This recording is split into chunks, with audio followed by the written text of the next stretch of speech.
भारतीय संविधानाच्या कलम 254 मध्ये कोणताही बदल झाला नसताना राज्याच्या उच्च शिक्षण विभागाच्या अधिकाऱ्यांच्या वतीनं मनमानी पद्धतीनं कारभार सुरू असल्याचा आरोप शिवाजी विद्यापीठ शिक्षक संघ अर्थात सूटाच्या वतीनं करण्यात येतोय। शिक्षण हा संविधानाच्या समवर्ती सूचीतील विषय आहे। यावर केंद्र आणि राज्य दोघांचा कायदा करण्याचा अधिकार आहे।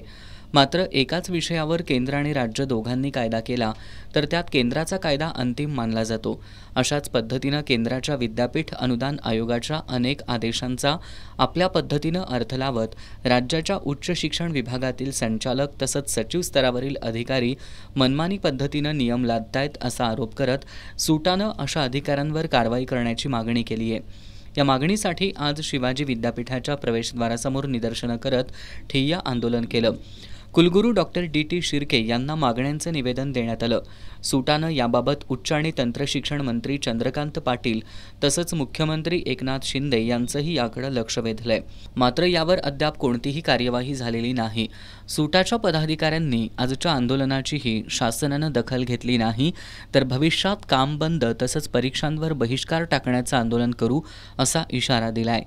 या जे यूजीसीचं जे रेग्युलेशन्स आहेत हे रेग्युलेशन राज्य सरकारला मॅन्डेटरी स्वरूपात असतात, पण राज्य सरकार हे रेग्युलेशन आहे ह्याच्यामध्ये न स्वीकारता त्याच्यामध्ये मोडतोड करतं। हे त्यांनी करू नये। त्याचबरोबर जे हायकोर्ट आणि सुप्रीम कोर्टाचे जे निकाल आहेत हे निकाल जसेच्या तसे लागू करणं हे शासनाची जबाबदारी असते, परंतु एखादा निकाल पिटिशनरच्या बाजूने जरी हायकोर्टामध्ये झाला तरी राज्य सरकार त्याला सुप्रीम कोर्टामध्ये चॅलेंज करतं। सुप्रीम कोर्टामध्ये सुद्धा जर तो निकाल त्या पिटिशनरच्या बाजूने लागला तरीसुद्धा पुनर्विचार याचिका दाखल करतं आणि पुनर्विचार याचिका जर सुप्रीम कोर्टानं फेटाळली तर मग मात्र फक्त त्या पिटिशनरकरता एकट्याकरताच GR हा काढला जातो।